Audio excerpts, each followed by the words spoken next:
नमस्कार।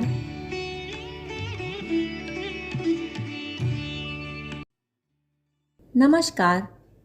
जिंदगी से जुड़ी कहानियों के चैनल में आप सभी का स्वागत है। आइए आज सुनते हैं पूर्ति वैभव खरे जी की बहुत ही सुंदर रचना। आजकल मन ना जाने क्यों बुझा बुझा सा रहने लगा था। पति कुंतल की मजाकिया बातें भी मुझे हंसाने में कामयाब नहीं हो पा रही थी। बच्चों की छोटी छोटी शरारतों पर मैं ना जाने क्यों खींच सी उठती। मेरा बदला हुआ व्यवहार देखकर कुंतल अक्सर मुझसे पूछते, अंजलि क्या बात है, तुम आजकल इतनी उखड़ी उखड़ी क्यों रहती हो। मैं क्या कहती। इस बात का सही उत्तर शायद मेरे खुद के पास भी नहीं था, या मेरे अनमने मन की जो एक वजह थी उसे मैं स्वीकार ही नहीं कर पा रही थी। दरअसल मैं बचपन से ही अपने लिए बड़े बड़े सुनहरे सतरंगी ख्वाब देखा करती थी, मगर बड़े होते होते वे सारे ख्वाब एक रंगीन तितली की तरह हवा में कहीं गुम हो गए। यह बात मुझे खटकती तो बहुत पहले से थी, पर आजकल अपनी हमउम्र पड़ोसन सोनल, जो मेरी सहेली भी बन चुकी थी, की बातें मुझे ज़्यादा परेशान कर रही थी। जैसे कल शाम ही उसने मुझसे कहा था, इतनी होशियार और स्मार्ट होकर भी तुम दिन भर घर में ही रहती हो, सिंपल सी हाउसवाइफ बनकर। अंजलि, आज के ज़माने में सिर्फ हाउसवाइफ बनकर कौन रहता है। सच ही तो कहती है सोनल, एक टिपिकल हाउसवाइफ ही तो बनकर रह गई हूँ मैं। कुंतल की पत्नी और रोहित मोहित की मॉम, बस इतनी सी ही तो पहचान है मेरी। यही सब सोचते हुए सुबह के ढेर सारे कामों के बीच मैं ऑफिस जाते समय कुंतल का लंच बॉक्स उन्हें देते हुए बाय कहने लगी, तो कुंतल ने अपने होठों का एक मीठा सा स्पर्श मेरे दाएं गाल पर देते हुए कहा, अपनी माँ को कॉल कर लेना, तुम्हारी माँ ही तुम्हारा मूड ठीक कर सकती हैं। फिर तुम्हारे अच्छे मूड के साथ शाम को मिलता हूँ, ओके बाय। कहते हुए कुंतल ऑफिस चले गए। सच, मेरी माँ कम और सहेली ज़्यादा थीं। मेरे मन की दुविधा को वे फ़ोन पर भी समझ जाती थीं। तभी तो मैं हर छोटी बड़ी बात पर माँ से बात कर लेती थी। आज भी मैंने माँ से बात करके मन को हल्का करने की सोची, पर पूरे दिन की व्यस्तता के चलते मैं उन्हें फ़ोन ही नहीं कर पाई। मन की बेचैनी आज बहुत बढ़ रही थी, पर दिन भर की भाग दौड़ के बीच अब तक रात के 11 बज चुके थे। माँ अब सो गई होंगी, कल फ़ोन कर लूँगी, यही सोचकर मैं भी सो गई। सुबह 4 बजे पलंग के बगल वाली टेबल पर रखा मेरा मोबाइल घनघनाया। देर रात और अलसुबह आए फ़ोन बहुत सारा भय, बहुत सारी शंकाएं लिए होते हैं। हल्की नींद में मैंने फ़ोन की स्क्रीन देखी तो पापा कॉलिंग देखकर मैंने घबरा कर कॉल रिसीव किया। हेलो पापा, क्या बात है, सब ठीक तो है ना। पापा फ़ोन पर सिर्फ 2 शब्द तुम्हारी माँ दोहराते हुए रो पड़े। तभी हमारे पड़ोसी दुबे अंकल ने उनसे फ़ोन लेकर मेरे मन की बुरी शंकाओं को यह कहकर पुख्ता कर दिया, कमला भाभी अब नहीं रही बिटिया। माँ चली गई। मेरे कांपते होठों पर यह शब्द ठहर से गए। कुंतल जल्द से जल्द लैपटॉप पर बेंगलुरु से उरई जाने की संभावना तलाशने लगे। हम सूचना मिलने के दूसरे दिन उरई पहुंच गए। अब तक माँ जा चुकी थी। मुझसे आखिरी बार मिलने के लिए माँ नहीं रुकी थी। कितना अजीब है ना, जब व्यक्ति किसी लंबी यात्रा पर जाता है तो अपने आसपास के लोगों से मिलकर उनसे कह कर जाता है। बिल्कुल वैसे ही जैसे माँ वैष्णो देवी और केदारनाथ की यात्रा पर जाने से पहले मुझसे फ़ोन पर घंटों बात करके गई थी। पर अब जब वे कभी ना खत्म होने वाली अंतहीन यात्रा पर जा रही थीं, तब वे मुझसे बिना कुछ कहे ही चली गईं। आज पहली बार इस वास्तविकता का अनुभव हुआ कि जीवन कितना अनिश्चित है। मृत्यु जब हमें लेकर जाती है तब शायद हम उतने भयभीत नहीं होते जितना हम अपने किसी बेहद करीबी व्यक्ति की मृत्यु हो जाने पर होते हैं। मृत्यु के बाद केवल व्यक्ति की देह राख कर आत्मा जाती है। बाकी वह पूरा का पूरा व्यक्ति यहीं तो रह जाता है। ईश्वर का केवल व्यक्ति की देह मिट्टी करके उसकी आत्मा को ले जाना ठीक नहीं है। ईश्वर को उस व्यक्ति की वस्तुएं, उसकी स्मृतियां सब साथ ले जानी चाहिए, या फिर उन्हें भी देह की तरह राह कर देने की कोई जुगत बतानी चाहिए। आज मेरा पूरा पीहर दुख के अपार सागर में डूबा था। केवल घर के सदस्य ही नहीं रो रहे थे, बल्कि घर की एक एक चीज भी जैसे जोर जोर से विलाप कर रही थी। आंगन की तुलसी उदास थी। घर के मंदिर में बैठे माँ के ठाकुर जी उदास थे। माँ की जाप करने वाली माला मंदिर के पास वाली खूंटी पर लटकी उनकी उंगलियों का स्पर्श ना पाकर उदास थी। वे दिन बहुत बुरे, बहुत नीरस थे। देखते देखते माँ को गए 13 दिन पूरे हो चुके थे। उनकी 13वीं के बाद पापा का मेरे भाई मनीष के साथ अमेरिका जाना तय हुआ। दरअसल माँ पापा उरई में हमारे बड़े से पुराने मकान में ही रहते थे। भाई मनीष अमेरिका में जॉब करता था और वह बार बार माँ पापा को अमेरिका साथ ले जाने की भी जिद करता था, पर उन्हें उरई में रहना ही पसंद था। कोई न कोई बहाना बनाकर वे हर बार अमेरिका जाने से मना कर देते थे। पर अब पापा के पास कोई बहाना नहीं था, कोई विकल्प नहीं था। सारे बहाने, सारे विकल्प माँ अपने साथ जो ले गई थी। बड़ी मुश्किल से मैंने और भाई ने पापा को अमेरिका जाने के लिए मना लिया। पापा के ज़रूरी सामानों की पैकिंग करते हुए पापा के साथ माँ का भी कोई न कोई ज़रूरी सामान मिल जाता तो हम तीनों की आंखें एक साथ नम हो जाती थी। माँ का ज़्यादातर सामान हमने दान करने के लिए निकाला और उनकी बहुत थोड़ी स्मृतियों को समेटकर मैंने अपने पास रख लिया। उरई का मकान किराए पर देकर पापा और मनीष अमेरिका चले गए और मैं वापस बेंगलुरु आ गई। माँ के जाने की उदासी को दूर होने में वक्त तो लगना ही था। माँ अब नहीं है, जीवन के इस कटु सत्य को स्वीकार कर आगे तो बढ़ना ही था। एक बार फिर मैं रोज़मर्रा के कामों में व्यस्त हो गई। पहले मन जब भी उदास होता तो मैं माँ को फ़ोन कर लेती। मेरी आवाज़ सुनकर माँ तुरंत मेरी मनोदशा समझते हुए कहती, अंजू क्या बात है, आज तेरी आवाज़ में उदासी सी क्यों है? और जब मैं खुश होती तो वे कहती, अंजू आज बड़ा चहक रही है।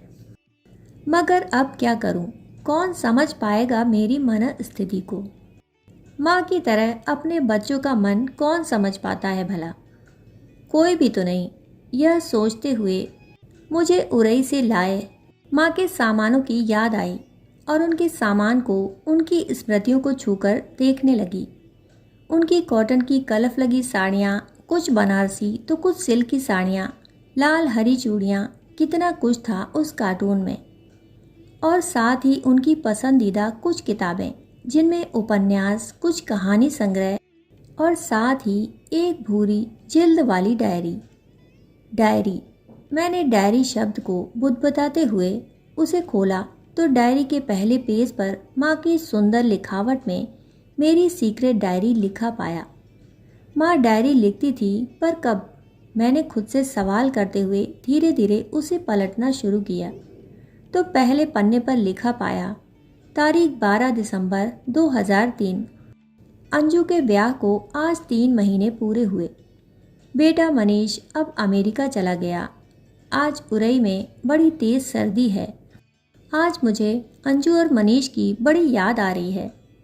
अगर वे दोनों पास होते तो ऐसे मौसम में वे मुझसे तिल गुड़ की चिक्की बनवाने की जिद करते। पर कोई बात नहीं, अंजू के पापा और अपने लिए चिक्की बना लेती हूँ। जीवन के हर पल का मज़ा लेना चाहिए। बच्चे नहीं तो हम दोनों ही सर्दियाँ मनाते हैं। इनकी पत्नी कमला। मैंने मुस्कुराते हुए माँ की डायरी का अगला पेज खोला। आज मेरा मन खूब अंजू के पापा के साथ कहीं बाहर घूमने जाने का है, इसलिए मैंने उन्हें खजुराहो जाने के लिए मना लिया। अभी सर्द मौसम अलविदा कह चुका है और ग्रीष्म ऋतु अभी थोड़ी दूर है। यह खजुराहो घूमने के लिए सबसे आदर्श समय है। एक घुमक्कड़ी कमला। यह सब माँ ने लिखा था। माँ कितनी मोहक बातें लिखती थी। मैं अपना पेज पलटने ही वाली थी कि मेरे दोनों बेटे रोहित मोहित स्कूल से आ गए। डायरी को जस का तस रखते हुए मैं उनके साथ व्यस्त हो गई। शाम होने पर हम अक्सर अपनी सोसाइटी के पार्क में जाते थे। वहीं बच्चे खेलते कूदते थे और हम बड़े 2-4 गप्पे मार लेते थे। आज बातचीत का मुद्दा था आत्मनिर्भर औरतें। वहाँ मौजूद सभी महिलाएं अपनी अपनी बात रख रही थीं। हमारी सोसाइटी की ज़्यादातर महिलाएं कामकाजी थीं, जो नहीं थीं वे अपना कुछ काम शुरू करने का सोच रही थीं। आज की महिला बस घर गृहस्थी में व्यस्त नहीं रह सकती। मेरी पड़ोसन सोनल ने तल्ख अंदाज में लगभग मुझे सुनाने के लिए ही कहा, तो सभी उसकी बात का समर्थन करने लगी। पर तभी हमारे साथ खड़ी निशा, जो आजकल अपने 6 माह के बच्चे के लिए अपना जॉब छोड़ चुकी थी, बोली, सोनल बात तो तुम्हारी सही है, पर घर परिवार भी तो ज़रूरी है। हम जब घर गृहस्थी के जॉब में होते हैं ना, तब भी हम बहुत बड़े जॉब में ही होते हैं। घर गृहस्थी का जॉब भी भला कोई जॉब है? अब अंजलि को ही देख लो, कितनी होशियार है, पर इसने अपने आप को घर परिवार नाते रिश्तों में जकड़ लिया। यह जिंदगी भी कोई जिंदगी है भला? रोटी कपड़ा साफ सफाई, इसका ख्याल रखो उसका ख्याल। सोनल की इस बात से मन फिर विचलित हो गया।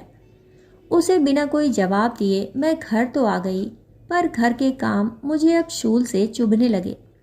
मन हुआ कि यह सब छोड़कर दुनिया को अपना असली रूप दिखा दूं, सोनल जैसे लोगों को मुंह तोड़ जवाब दूं।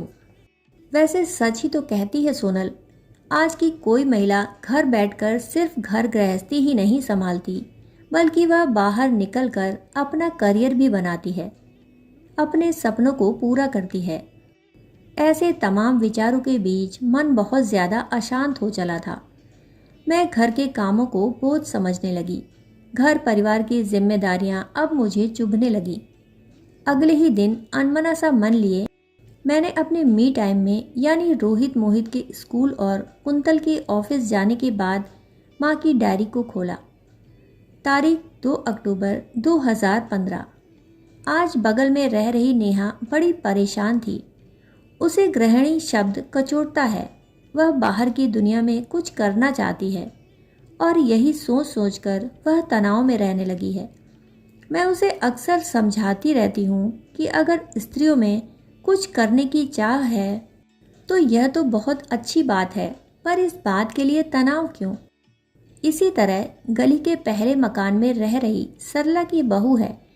वह भी हमेशा अपनी महत्वाकांक्षाओं के चलते अपनी 7 माह की बेटी को कोसती रहती है। मुझे समझ में नहीं आता कि स्त्रियों की यह कैसी महत्वाकांक्षाएं हैं। क्यों आज की स्त्रियां सफल होने के चक्कर में सुकून त्याग रही हैं? मुझे नहीं पता कि उन्हें क्या सिद्ध करना है। ज्ञानी कमला।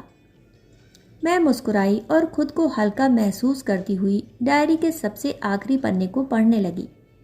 तारीख 28 अक्टूबर 2023। आज मन बहुत हल्का है, जैसे कोई यात्रा पूरी होने को है। बेटी अंजू से यूं तो हर तीसरे दिन बात होती रहती है, पर आज उसके लिए अपनी इस सीक्रेट डायरी में कुछ लिखने का मन है। आजकल की स्त्रियां सफल तो बहुत हैं, पर आत्मसंतुष्टि से पूरी तरह खाली हैं। वे ना जाने क्या खोज रही हैं। बेटा, जीवन में सपने ज़रूर देखना, मगर सपनों को जीवन पर हावी मत होने देना, क्योंकि जीवन केवल सपना नहीं है। तुम्हारे पास जो है उसकी कीमत समझना। मुझे पता है कि तुम एक बहुत ही महत्वाकांक्षी लड़की रही हो, पर आजकल तुम कुछ ना कर पाने पर छटपटा रही हो। लेकिन तुम जो कर रही हो ना, वह काम भी खुद में बहुत बड़ा है। हाउस वाइफ होना दुनिया का सबसे बड़ा काम है। तुम चाहो तो अपने लिए बाहर की दुनिया में भी जगह बनाना, पर खुद को तनाव में रखकर नहीं। किसी के लिए खुद को सिद्ध करने के लिए नहीं। जो करना अपने लिए करना, अपने सुकून के लिए करना। तुम्हारी माँ कमला। 28 अक्टूबर। इसी रात तो माँ चल बसी थी। माँ ने अपने जाने से पहले मेरे लिए यह पन्ना लिखा था। मैं हैरान थी कि इतनी दूर गई माँ ने मेरे सारे सवालों का जवाब लिखकर मुझे भेज दिया। उनकी पूरी डायरी में जिंदा दिली से भरी बातें लिखी थी। हाथ भर चूड़ी पहनने वाली मेरी माँ हर काम में होशियार थीं। उनकी सबसे बड़ी कला यह थी कि वे हर परिस्थिति में खुद को खुश रखना जानती थी। सच, हम आज की महिलाएं खुद को साबित करने के चक्कर में यह भूल जाते हैं कि हमारे लिए आज भी सबसे बड़ी चीज़ हमारा सुकून है। माँ की डायरी ने आज मुझे आत्मसंतुष्टि से भर दिया था। अब मैं जैसी भी थी, जो थी, खुद को खुशी खुशी स्वीकार थी। हर माँ ने मेरी माँ की तरह कोई सीक्रेट डायरी लिखी हो यह ज़रूरी तो नहीं, पर अगर हर माँ एक डायरी लिखती तो वह कुछ ऐसा ही लिखती। सोचते हुए मैंने अपने मन की सभी दुविधाओं को हवा में उड़ाते हुए खुद से कहा, मैं जो हूँ बहुत महत्वपूर्ण हूँ और मुझे इस बात का गर्व है। अभी आप सुन रहे थे पूर्ति वैभव खरे जी की रचना